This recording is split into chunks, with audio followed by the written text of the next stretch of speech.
Welcome to another edition of the podcast. Mike Claiborne here, and our special guest today is a gentleman who played in the National Hockey League for 15 years, started his career with the St. Louis Blues, went on to win a Stanley Cup with the Chicago Blackhawks. He lives in St. Louis. He makes his home there. He's been in broadcasting, done a number of things. He's also a noted author that we'll get into as well. We say hello to Jamal Mayers. Jammer, it's great to visit with you. Great to see you again, my good friend. We've known each other for a lot of years now. We known each other when we both had hair. We both had the box look, the whole 9 yards, and here we are now. And it's great to see you.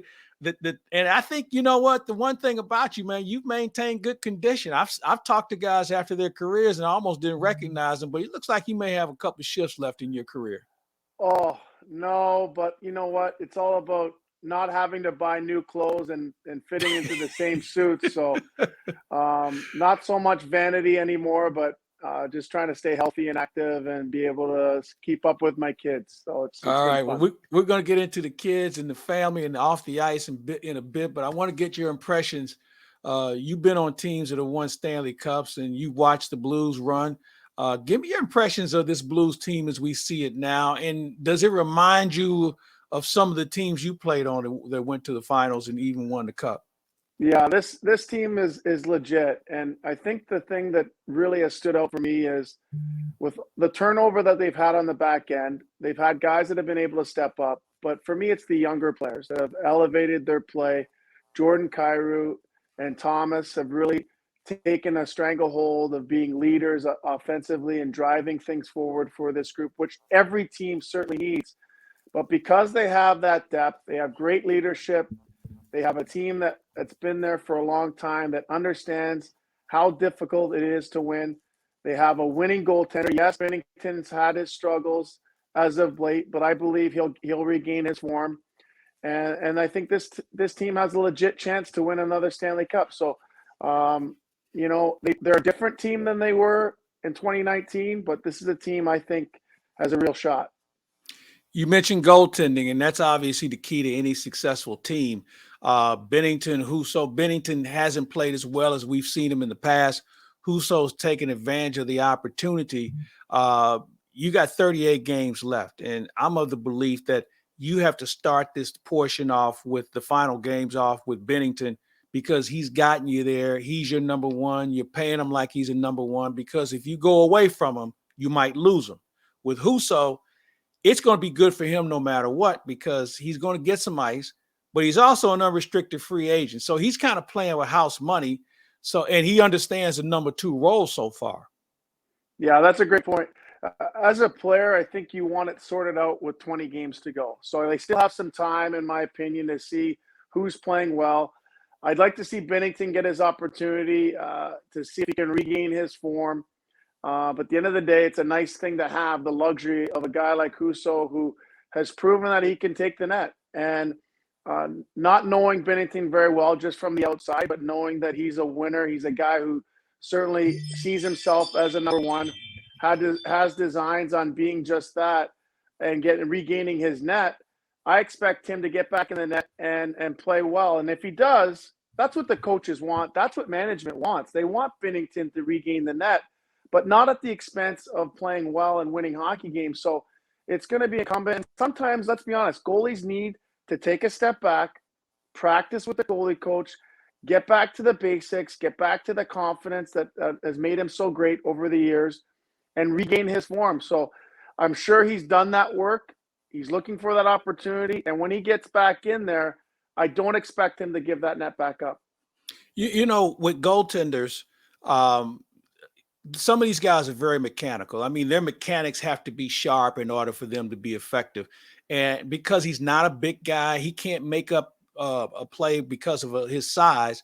He's got to be mechanical. You know, his skates have to be in certain spots in the crease. He's got to be able to go side to side, things of that nature. But with that said, he's a guy that can't overthink it either, I would imagine. I mean, sometimes we have so much information available to us that sometimes I think guys overthink things and don't go out and play. How do you see that situation with a guy like Binnington? Yeah, I mean, I don't know the technical elements of goaltending necessarily, but I've been around long enough to see when great goalies have struggled, they always go back to the basics. So they go back to what they know well as far as the structure and the movement that you talk about, and get back to doing those structure elements, whether it's angling, taking shots, rebounds, reverse VH, all the technical elements that make them great goaltenders, so that allows them the peace of mind that their game is in order, that they can trust their positioning, they can trust their instincts. And a lot of times it's about percentages. So if you're playing the percentages, and that's what goaltending is right now, you come out, you take the angles away, you butterfly, very difficult for people to score. You're taking up 90%, 95% of the net. If you're a little unsure and you're not trusting your mechanics or your positioning, then you start questioning. That's why it's incumbent upon goaltenders to go back, do the work, get back to the basics. And I'm sure that Binnington has done just that, so that when he does get his next opportunity, which will be coming very soon as against the Devils, I expect him to feel comfortable, to trust his angles, and just go out there and play. You know, we've had a very unique schedule this year. We had that condensed schedule early because we had to get ready for the Olympics. COVID struck. Then all of a sudden, because there are no Olympics for the NHL, we had a long layoff. Blues had an even longer layoff, throw in the All-Star break and everything that came with that. How long do you think it's going to take for this team to really gel? I mean, to get their game legs back and just get their timing back? Because you can practice as much as you want. There's nothing like the game competition. Well, the good thing about it is they have coaches that have all played. And so I think that's an advantage in this instance. So what I mean by that is Craig Berube and his staff are smart hockey people. They're going to make sure that they ramp things up these last couple of days, do some scrimmage type things in practice to mimic what game-like situations are going to happen, so that they can get the players' attention, that they can get that sharpness back in their game, because 95% of it is going to be mental. And then the next thing is to understand that they've created a standard for each other, not only the coaches, but the players within that locker room. And having designs on winning another Stanley Cup, they've created a standard that they have to meet for each other. And so I expect them to hold to that standard regardless of the layoff. Yes, you expect them to be a little bit rusty, but they're smart enough. They have veterans in that room to simplify their game till they all feel better about it. And it take a period and a half. It might take that, but this is a group that, has been through this type of thing before. They're all professionals. I expect them to come out of the gate rolling. And I think it's a little bit easier for the younger players. Well, when I was in my 30s, I played till I was 38. I hated taking more than 2 days off because you didn't feel right. When you're young, it doesn't matter. You could take a week off and feel great. But when you're a little bit older, I wouldn't be surprised if some of these older guys found ice during this break on their own just to make sure they were sharp. He's Jamal Mayers. I'm Mike Claiborne. Stand by. We're coming back with more after this.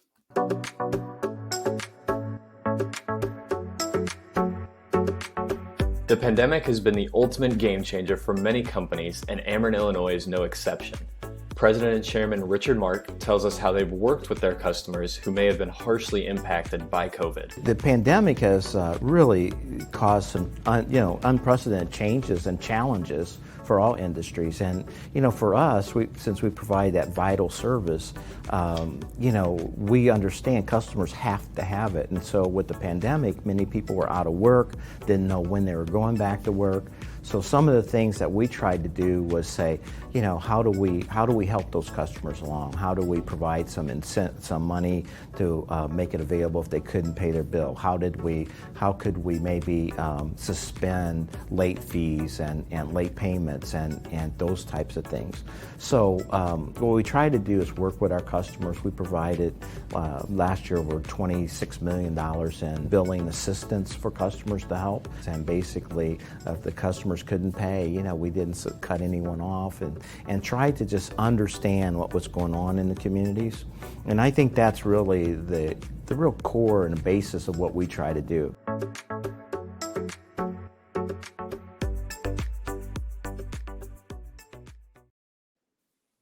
Welcome back. Jamal Mayers is our guest. We're talking hockey and a lot of things going on with regard to the National Hockey League and certainly the St. Louis Blues. Jamal, you played with some good teams, on some good teams, and we always hear about leadership, especially in the National Hockey League. You wear the C, you wear the A, you have to be good in the room, things of that nature.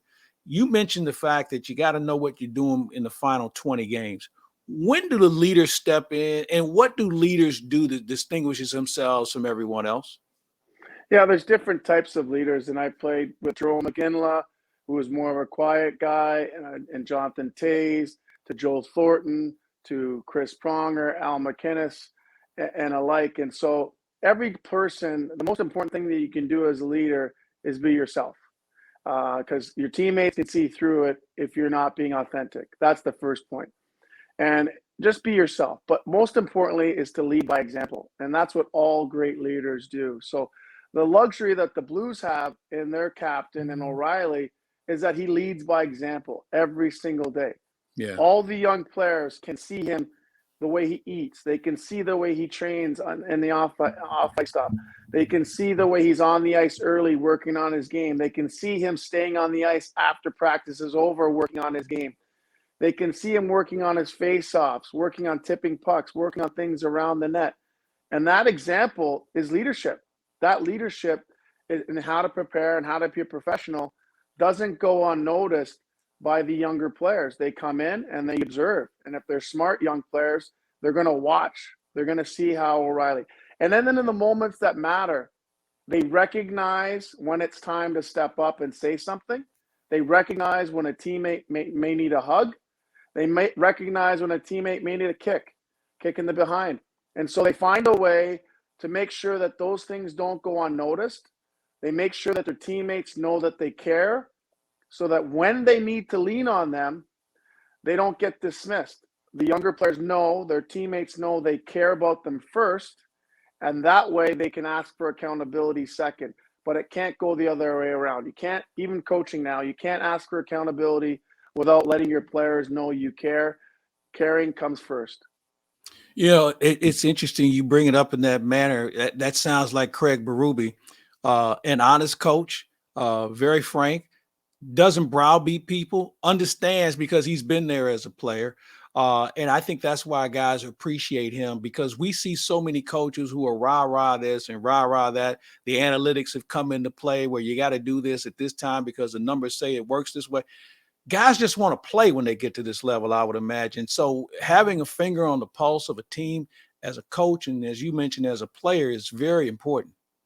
Yeah, and I think that, I mean, those were hard. Oh, he played over 1,000 games, Craig Berube. Those weren't easy nights. No. He was a heavyweight Yes, in the he National was. Hockey League. So I look at those guys who played over 1,000 games, and Ty Domi is in that realm. Craig Berube, very few guys played that role and played 1,000 games. That's a lot of games every single night, possibly having to go toe to toe with one of those big heavyweights. So he's been there. He has ultimate respect from his teammates, from his team. But, you know, it's because his message resonates. He doesn't sugarcoat things. He's honest with them. The expectations are clear. And that's all any athlete wants. At the end of the day, I hate this argument that athletes have changed. They haven't changed. Our expectations of young people, my kids alike, have changed.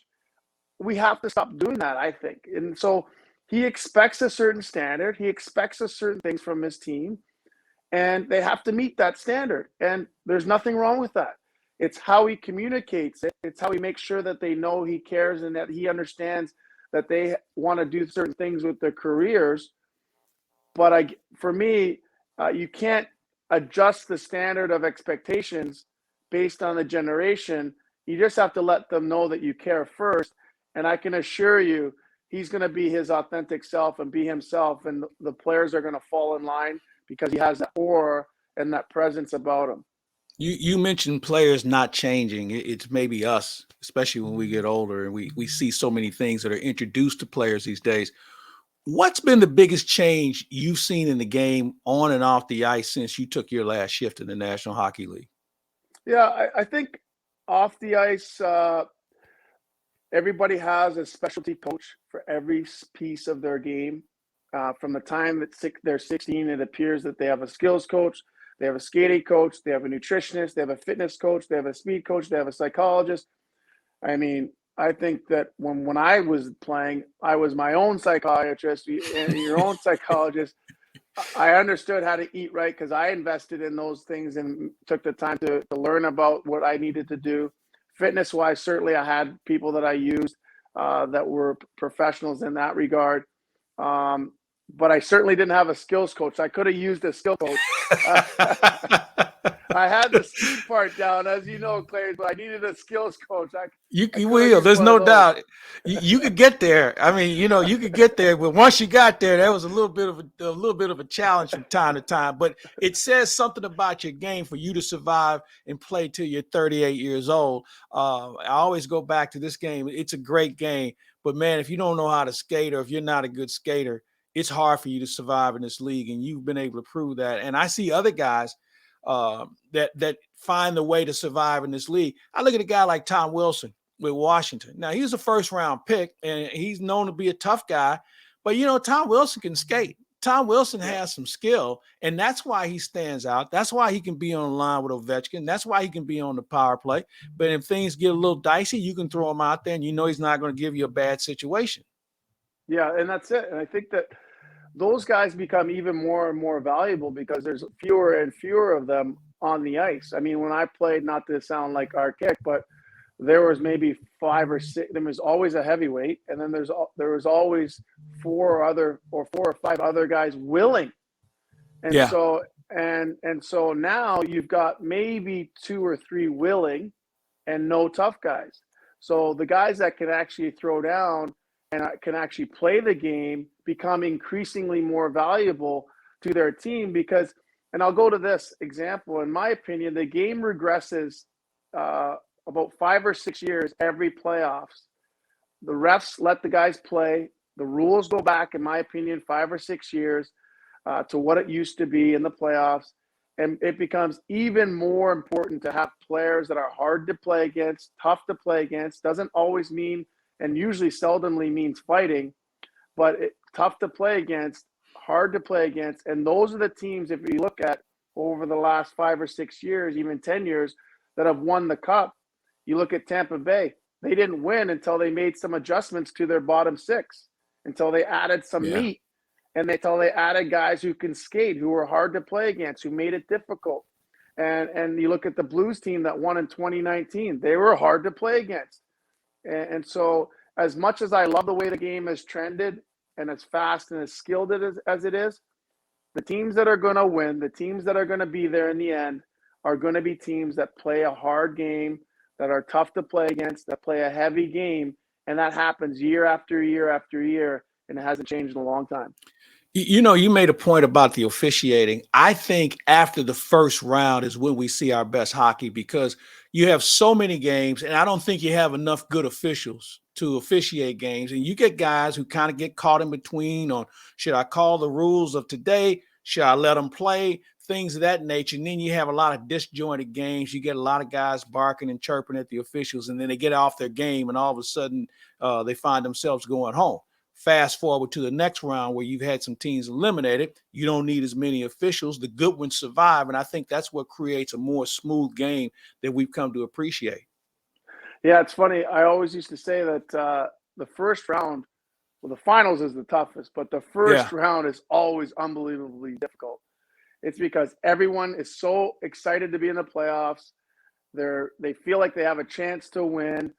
I agree with you that the rules and the officiating may be lagging behind a little bit, and it just seems like it's so difficult to play because of the energy and the pace is there. And if things do settle down through that second and then third round, usually the better teams will win. I think that's a reason why you do see more in the first round. You see a lot of different surprises or upsets because of those reasons.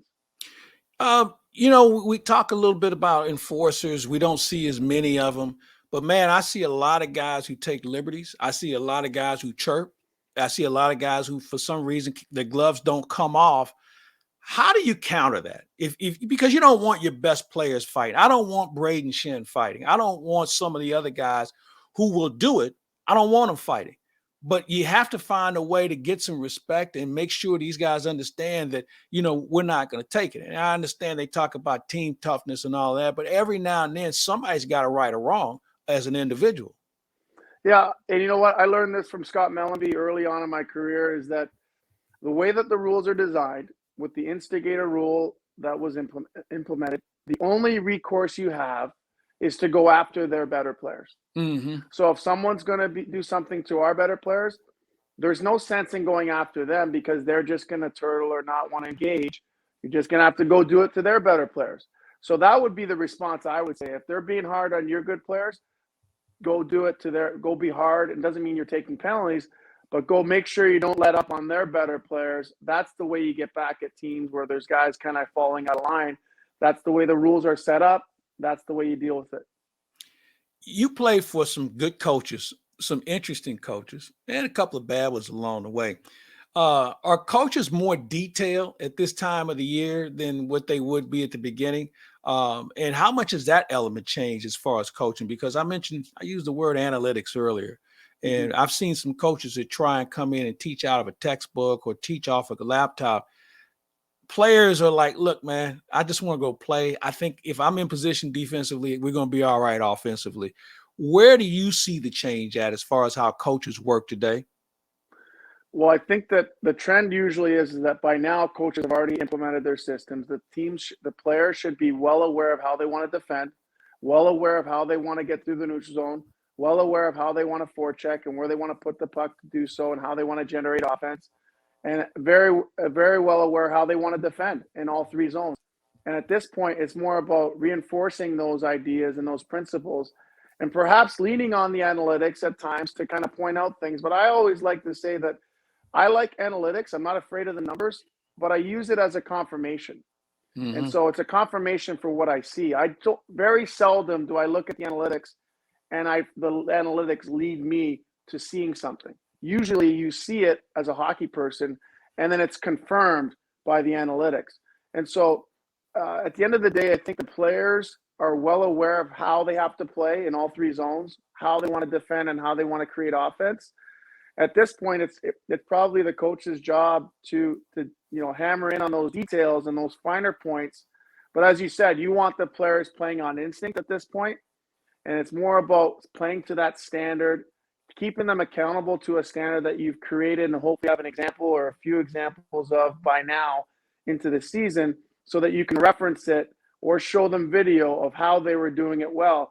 Because for me, I think teams and players respond much better if you show them video and show them instances of when and where they were doing things well so that you reinforce the good so they can do more of it. All right, we got a segment, a best of segment. So I'll ask you a few. Who's the best coach you ever played for? I think I know the answer, but I'll let you say it. Yeah, I'll go with coach I won a cup with. I started my career with Joel Quenneville. Probably has the I used to joke when I was with Jonathan Toews because I hadn't been with Joel for 8 years. I was with him for the first 4 years of my career, 5 years of my career, and then I came back at the end of my career, and he ran the same practice. I knew all the same drills because he only had about 12 drills. But the genius of Joel, in my opinion, was always his in-game management. No coach I played for figured out in the first 10 minutes who was going on any given night better than Joel. So it actually helped because the bottom 3 or 4 lines knew that if they started well, they'd play a little bit more because Joel had a good sense of who was going on that night. And the other thing about that, and you're right, I don't think I've ever seen a guy who had his finger on the pulse better than Joel. But if one of his top lines wasn't working, you know what? He didn't have a problem letting that third line eat a little bit more. He didn't have a problem letting that fourth line throw him out in the situation just to send a wake-up call to some other guys where they weren't getting as much ice. He had an incredible feel for the game. Yeah. All right. Best player, best teammate you played with, and who's the best player you played against? Best teammate, I would have to go with Doug Waite. The reason why I say Doug Waiter was because as a superstar, he always had time for guys in the bottom end of the lineup. He always made sure that everyone felt a part of it, and that included the wives as well. And so competed hard, did all the right things, but taught me a lot about leadership and what it meant and trusting your instincts as a person and being a good person and a good teammate. So I go with Dougie Waite. All right. Who was the best chirper and who was the best chirper who could back it up? Well, probably the best chirper would be, let me see here. Let me go with Tyson Nash was pretty good. And couldn't really back it up, though. I'm not going to go with him. I'm going to go with Chaser. Chaser could back it up, and he had some good one-liners. And, he just get that bear hug and that man strength barrel chest of his and grab you, and you weren't going anywhere. No, you left when he was ready for you to go. There's no doubt about that. That's right. He was a beauty when it came to that. And really, in my opinion, one of the smartest fighters I've ever seen, because he didn't get hit square too often. I think I can recall maybe one or two guys really clocking him. But other than that, he slipped punches as well as anybody I've ever seen. Yeah, you know what? He's not a big guy. I remember the guy. He is now. Yeah, but a different shape. Yes. Round. He's not going to see this, is he? Well, I'm sure word to get out at some point. Yeah, he always has a way of finding out what's being said. No, hey, you know what? He had that farm strength, the hand strength. He just grabbed you and you weren't going anywhere. Hey, when it comes to chirping, what's the next best option for accountability? Because you get a guy and he's just going to chirp, chirp, chirp. He's not going to fight. He's not going to do anything to counter. He's trying to get you to bait you into a penalty or whatever. How do you deal with that? And how do you make them accountable? What's the next option? The next option is scoring on your power play and making them pay and telling them you keep doing that, you keep taking those silly penalties, and we're going to make you pay. That's the only other option you have in today's game, in my opinion, is to cash in on the power play and run up the score and embarrass them in that regard. But the game's changed. Guys line up on center now, and they talk about where they went to dinner the night before. I mean, I could see my best friend, Bryce Salvador, and the best we would give each other is a little head nod in warm-up, but the game's changed. Unless you're brothers, when I played, you couldn't talk to each other in warm-up. I mean, actual brothers. Mm-hmm. And now I see guys actually, like, talking to each other and hanging out. Like, as a fan, I don't like to see it, and as a former player, I like it even less. Fraternization is really one of the things that ticks me off. You picked a sport. When guys are chumming it up before a game, I have no time for that. After the game, you can go do what you want to do. But when the game before and you're out there talking and just like, hey, it's all good. No, it's not all good, because we're about to battle here in about 10 minutes. And I never understood it. And I see it in every sport. It drives me up a wall. We're going to take our final break, come back and talk a little bit more with Jamal Mayers after this. St. Louis Acura was the #1 Acura dealer in Missouri in 2021, and we were the 17th in the nation for Acura sales volume. We sell over 100 pre-owned vehicles monthly, and we service all of the makes and models that we sell. We are waiting for verification of our 30th Acura Precision Team Award, the only dealer in the nation with so many awards for customer satisfaction and dealership performance. We have 300 pre-owned vehicles in stock right now. St. Louis Acura, better than ever for you. We're back with Jamal Mayers. We're talking hockey. All right. You are a person, and there's a handful of people in St. Louis. When you think of Pronger, McInnes, and Ramage, and Pat Maroon, they all have their name on Stanley Cup, and they all live in St. Louis. What's that been like for you, and how much has it changed your life, not only to have the ring, but also the title of Stanley Cup champion? Well, honestly, I had resigned the fact that I wasn't going to win. I was 37. I didn't know if I was going to go back and play another final season or another season. And I kind of had come to grips with that wasn't going to happen. And I was okay with it. I felt like I carried myself like a champion. I was a good teammate, did the right things, and played the game the right way. But it just wasn't in the cards. Well, then you win and you realize, forget I thought all that for the birds. Because there's nothing like winning. It's almost like you're a kid again at Christmas Day, but even better. And so it felt surreal. It felt like it was never going to happen.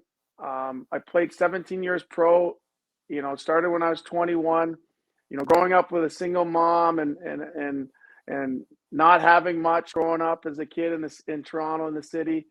And to finally win a Stanley Cup, I was not supposed to be there, right? You think about all the kids that were the best players when I was 12 years old growing up in Toronto. I was playing Double-A, and maybe not even a top 20 kid playing Double-A at the time at 12 years old. But I loved the game. I kept playing the game, kept getting better and better and better. Was certainly a late bloomer, but there's no better feeling. to be a Stanley Cup champion, to have the opportunity to hoist the cup was a dream come true. Makes you think about all the people and sacrifices to help you get there. And you know what? And it's ironic. Here we are in the middle of Black History Month. A player of color, and we can name the guys on one hand that have their name on the cup that look like you and me. And when you look at the game today and the advances, and going back to saying you played the game until you were 38 years old. Okay, we know a lot of guys of color who might not get 2 years, 3 years in. You played for an eternity, and that says a lot about you as a person, but also the advancement of players who, if given a chance, can play this game. Yeah, and that's exactly right. And I think that, you know what, we have to do a better job as a sport, in my opinion. I think we fill I think of it as two buckets. I think as a sport, we've always seen we have to help out underserved communities, and a lot of times ends up being the BIPOC community and give kids the opportunity to try hockey. And I think that's important. And I think we're doing okay. We're doing things well in that regard.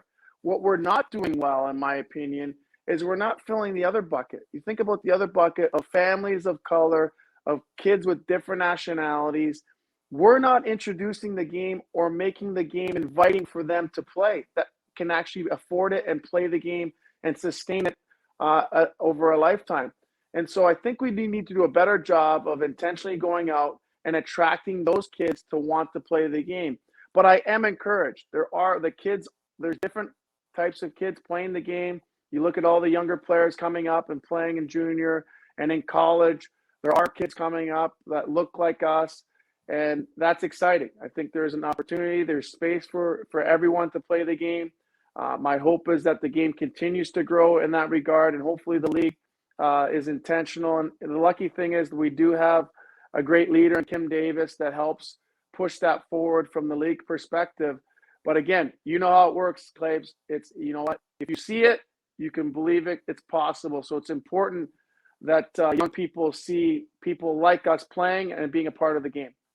And, you know, I'll take it one step further, Jamal. When you think about Seth Jones, Quentin Byfield, guys who were taken in the first, Byfield was the second pick in the draft. I mean, they're making a statement with regard to their progress.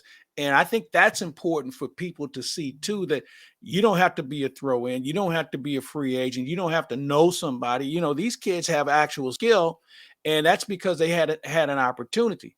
So, and the other thing I would say, and I'm glad you brought up Kim Davis. I think what she's done and the support she's gotten from the league is certainly noticeable, because I think the National Hockey League has been more proactive in promoting its sport amongst people of color, certainly more than what we see in Major League Baseball, certainly more than what we see in other sports. And I think, considering it's a predominantly white sport, they have now started to have a footprint on the future of what this game is going to look like. Yeah, and it's important. I think that going and being intentional about it, making it a priority for the National Hockey League and teams, and you're seeing examples of that. And so, you know, the thing is that it takes time, it takes real intention, it takes hard work, it takes real volunteers and people to be involved. But it's encouraging. There are kids of color, there are BIPOC families out there that love the game, that are involved in the game, and it can't be you know, understated that it's coming. The demographics of the United States are what they are. So I think that it's important that the NHL recognizes that, and they have, that there's a shift, and making the game more inclusive is very important.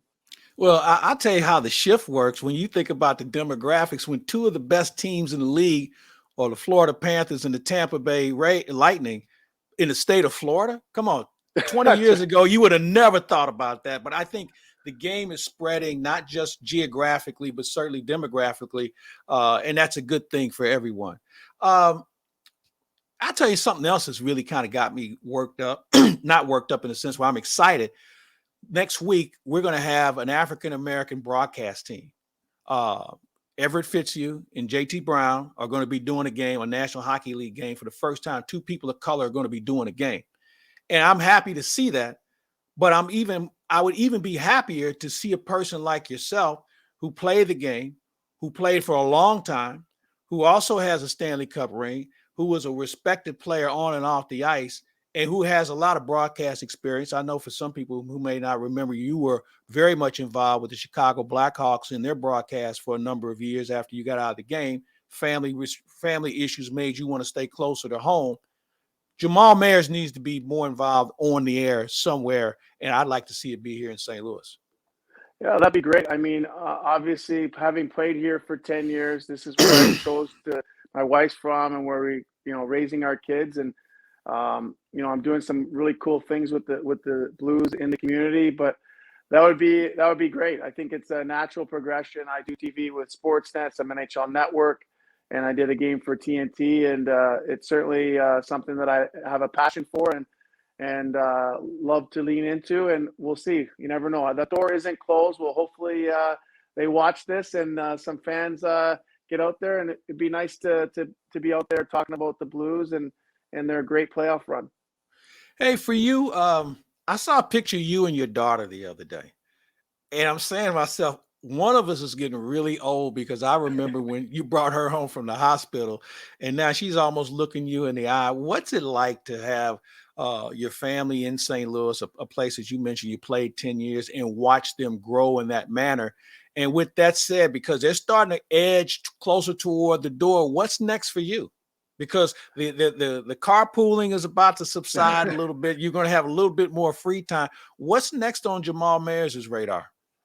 Yeah, I know. We have a driver now since September. So Langley's 16, driving herself to practice. I miss taking her to practice and watching both the girls in their soccer journeys. And if I watched the practice, they probably would wonder, like, what are you doing here? Why are you watching practice? So the dynamic certainly has shifted. It's scary to think that I'll have two girls in high school next year at St. Joe, a junior and a freshman, starting next September. And my little guy is 9. So it's amazing how quickly it goes. I know, listening to you and over the years, how quickly it happens. To enjoy it, they take time. Trying to do a little bit more of that, but you know what? It's just a joy to see them find their passion, whatever that is. That's all you really want as a parent. Find your passion, support them to achieve their dreams, to work hard and be good people. We're very lucky. We've got 3 great kids that are on their way to doing things that they love, and it's been a fun ride so far. Do we have any hockey players in the family? My middle daughter tried it, but didn't like it. The girls are both soccer players. My little guy's 9 years old. Crew plays for the St. Louis Knights in the Central States League, and hopefully in a couple of years will graduate into the AAA Blues program. But yeah, he loves the game. It's fun coaching him. We actually have our playoffs this weekend, so hopefully we do well. Good skater? Yeah, unbelievable hands. Way better hands than I ever had. He has his mother's hands, is what you're saying, huh? That's right. Well, that's great to hear. Hey, listen, man, we could do this forever. It's great to catch up with you. And it's good to see that you're in a good place.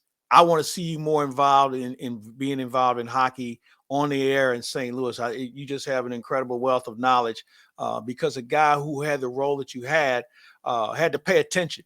And I don't think people can play this long in a league like the National Hockey League if they didn't pay attention and they didn't have something to offer, which means you have a lot more to offer now that your career is over with. And we hope to see you involved in that in some way, shape, or form in the very near future.